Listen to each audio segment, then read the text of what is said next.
Yo, what it is, what it do? It's your boy the Grizz of GNGU, welcoming you to another episode of Yesterday Today, and we got some really interesting topics, so let's get right into it. Alright lads and ladettes, I want to start off with you today with Destruction All-Stars. So it was one of those games that was supposed to be releasing alongside the PlayStation 5 in mere weeks, but they decided yesterday that they were going to delay it into February of 2021. That is now on a PlayStation blog.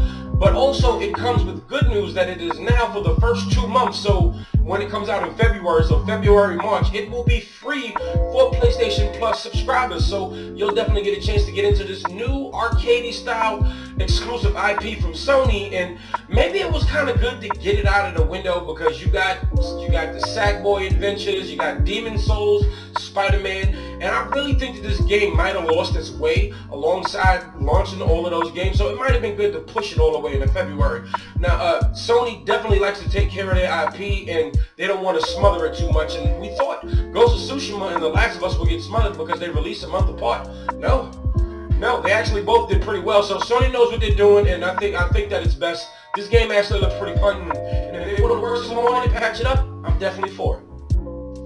Alright lads and ladders, next up I want to talk to you about Battletoads. Now I gotta say, I'm eating my words here. Basically, this game appears to be a success. Now, people have clowned Xbox and saying, what's going on? What's this IP? What are you doing with your IP? What are you doing with Rare? You're giving them Battletoads. Nobody asked for Battletoads, and then Battletoads came out, and it's actually pretty good. I played a little bit of it, and I definitely enjoyed what I played. But the thing is that it hit a new milestone. Over 1 million players, over 1 million downloads. Players have died over 80 million times, of course, in the turbo bike sections, and 8 million collectibles. Listen, I'm here for it. Xbox actually has some pretty decent IP, and look, I eat my words. I'm gonna dive into this game. Honestly, I want it to be co-op on the Game Pass on PC versions because I definitely want to play with the squad, but I definitely don't mind playing some of it on the Xbox because, of course, that actually will carry over. But shout out to Battletoads, shout out to Rare, and shout out to Xbox for making me eat my words. Alright lads and ladettes, so if you're like me, you're a Star Wars fan. I'm not a super fanboy, but I do appreciate Star Wars as a whole. I'm a fan of the last 3 movies, even though they weren't the greatest, and it's all up in the air.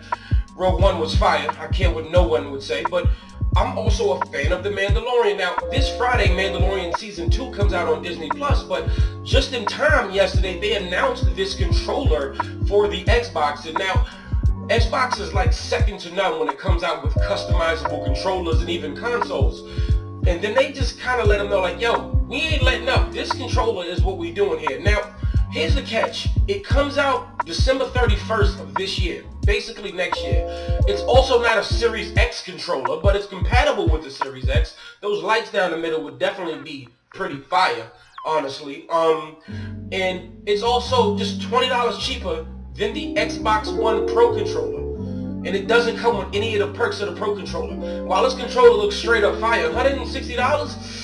Yeah, it's a no for me, dog. Maybe I'll catch it down in price, maybe not. We'll see if you see reviews of it and it's just a greater quality or something like that. I don't know. Last controller that I really enjoyed was that Lunar white and gold controller on the Xbox One. And it had the white rubber grips and the gold triggers and the gold buttons. It was probably one of the best controllers I've ever experienced in my life. And if I can get it again, I'm definitely going to get it. In fact, I'm probably, as I'm done filming this, I'm going to look for it on Amazon. But that controller was absolutely amazing. Never had an experience with the Pro controller, but I know that this controller ain't the Pro controller. I don't know. Maybe there's something we're missing here, but it remains to be seen. Can't wait to hear more about it. Alright lads and ladettes, so real quick, here's something I want to point out. There is a game that came out in the early 2000s for the Xbox and PS2 and the GameCube, and I basically had this game across all systems. It was called 13, and it was a first-person shooter that was a graphic novel, based off a graphic novel, and the game actually was cel-shaded looking like a graphic novel, where you play as a spy who lost his memory, and he was voiced by David Duchovny, and he's rescued and found by a friend who was played by former rapper Eve. And it was a very good game with a bunch of espionage, shooting, great, and it also had a fun multiplayer when you can actually play with bots. I know that's foreign by now, but you could actually play with bots, and it was also local co-op and stuff like that. Very, very fun game. But the remake is slated to come out November 10th, right when next gen is starting up, right? All right, cool. That's not what this is about. What I've noticed is that it comes out November 10th on PS4 and Xbox One. No one ever said anything. Correct me in the comments if I'm wrong, but I haven't seen it.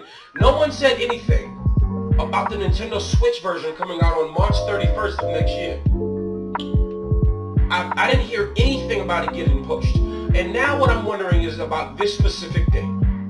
Take it with a grain of salt or whatever. But why did it get pushed to March? Yeah, okay, things usually get delayed, and it usually doesn't launch alongside the other system with the Nintendo Switch. But there is supposed to be, maybe, probably, take this with a grain of salt, a Nintendo Switch Pro coming out next year. And I'm wondering if this game might be a little too powerful to run on the current model of the Nintendo Switch. And maybe we get it, maybe that's why it's getting delayed, or maybe it's just getting delayed just because, you know, reasons, Switch tax and all that other stuff. And it's harder to compress stuff for the Nintendo Switch. Regardless though, I will be buying this game on November 10th alongside one of the other consoles, of course, but I really want to play this game, and I'm a very big fan of it. But I'm really interested I'm going to do some digging, but I haven't heard anything on why it's coming out on March 31st, because they did originally say that it will be released day and date with the other consoles. So it appears that Facebook is heavy in the news this week. They launched their gaming service, their cloud gaming service, exclusive to the app. But wait, you can't get it on Apple. No Apple devices. Why? Well, 2018, Tim Cook kind of let us know how he felt it when 87 million Facebook users got their stuff accessed improperly, illegally, and stuff like that. And he was like, yo, security. And well, we do know one thing about Apple products. Their security is airtight, and they lock it in. And all right, cool, no problem. So, but then they said at Facebook, they said, listen, we have a great app. We don't need you to go into the web browser all the time. We can just launch everything from the app. But you can't do it on Apple products because it kind of has to go through iOS, and they're just not having that right now. It's not any heavy quality games like on Stadia or on xCloud, but this actually is, I guess it seems like an okay thing. You know, some people just want to go on Facebook, and I guess Facebook just wants more people on their app for longer. Why not? But then the whole thing with Apple is still such a messy thing. That's another company with their cloud services not doing well with Apple. I'm wondering what's going to happen, because eventually some people are going to apply pressure. So like I said, Facebook, they're on a roll. Once again, the Oculus Quest 2 released very recently, and well, I'm not hearing the best press on it, seriously, because while they're making it mandatory that you have to have a Facebook account just to have online, I guess that's just them using their platform. You gotta have like maybe some type of Microsoft account if you're gonna go on Xbox Live, a Sony or PlayStation account if you're gonna use PlayStation. So I guess, you know, that's exclusive to their headset or whatever.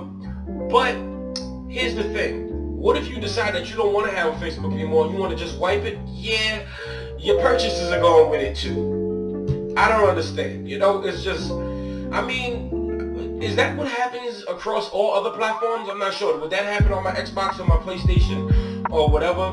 Regardless, if you delete your Facebook, they need to find a better way for you to lock that in, because maybe you don't want to have a Facebook profile. Maybe people are making dummy profiles, I'm not even sure, but maybe people don't want their information online and they don't feel comfortable doing it. And I really think maybe Facebook should find a different way around that. But if you delete your stuff because you just, I don't need this, and then, oh snap, I lost all my games and everything else that I bought on it. That's kind of wild. I really think that this should probably be figured another way though. So we know who Sony Santa Monica is, right? Guys who made God of War? We played God of War from 2018 too, right?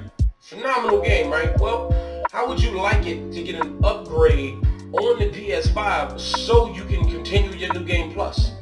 How would you like it to run up to 60 frames per second, favoring performance? Well, this is what Sony Santa Monica tweeted. And they also said the save transfers transfer right over. It picks up right where you left off. Oh, and so does God of War 3 Remastered. Now that was a great send-off that we thought was over, but it was Kratos' retirement, and then you get to play God of War 4, or whatever you want to call it, just the God of War 2018 game. This is amazing. It is honestly amazing, and honestly, I've been looking for an excuse to jump back into this game, and put it this way. When I get my PS5, I'm going to put on any game, and I'm going to be flabbergasted, but then what will happen? I'm going to go down that whole PlayStation members list, and now I want to see how good do all of these games look exclusively on the PS5. How much better does it look? I'm going to want to bounce from game to game to game. But then if a game starts to look better, perform better, and it's a game like God of War that I absolutely love, yeah, I'm definitely going to be stuck to it. Maybe even God of War 3 Remastered I probably be stuck. I couldn't imagine, because that game was even beautiful on the PS3. The remaster was beautiful on the PS4, but now I could only imagine on the PS5. And Sony, they're really doing it this coming generation.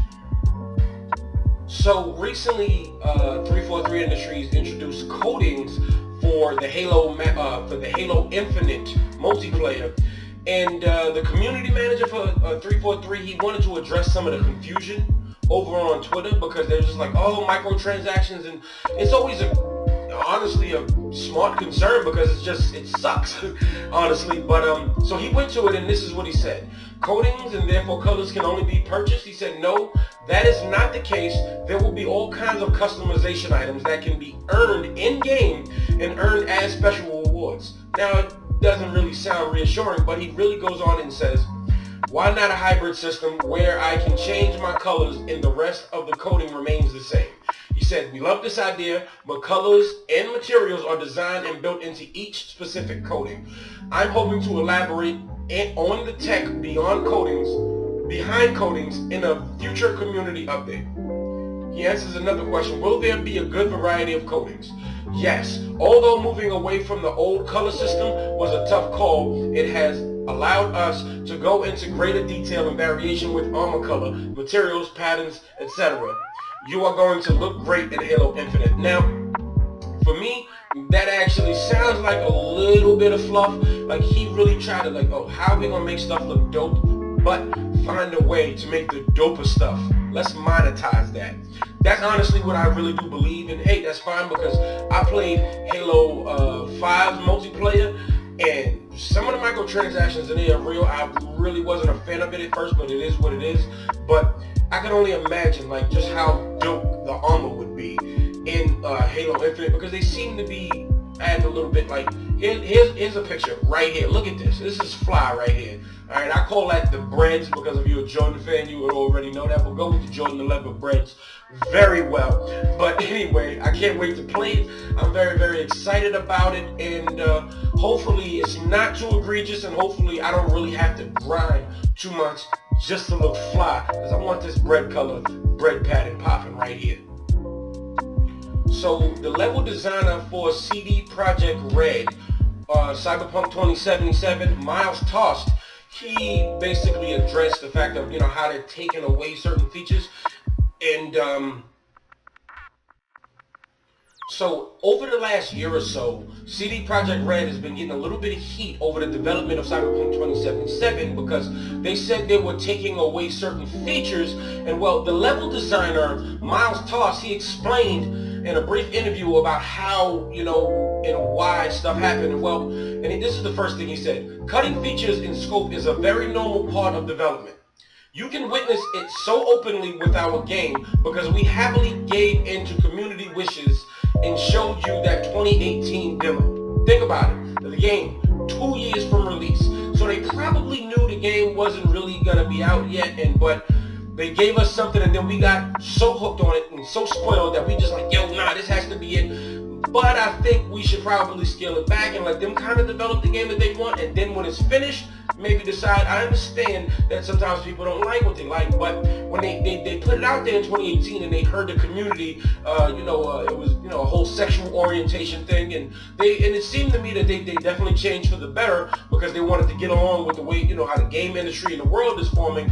But the interview was still very interesting, and he still said something else, and he said, of course we iterate and change stuff, and of course we also will have ideas that sound great on paper, but then doesn't end up working out well in the game with all of the other features.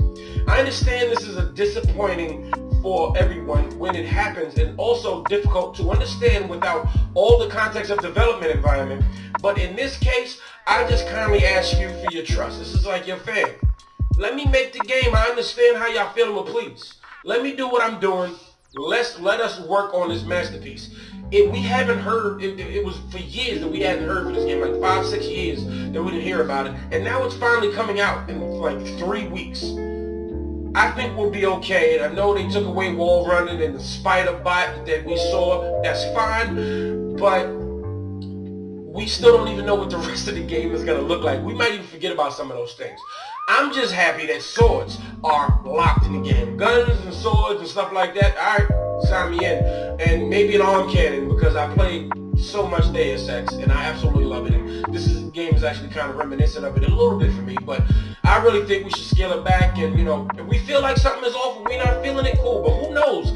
They might actually patch some of this stuff back in eventually, because they're just working on the day one patch right now because the game has gone gold, and who knows? They did say there's possibly a multiplayer coming and there's gonna be expansions and stuff. Who's to say that the stuff that they took out maybe will fit the expansion or whatever they're doing in the time to come? So let's wait on it patiently. Let's play the base game and let's really enjoy it.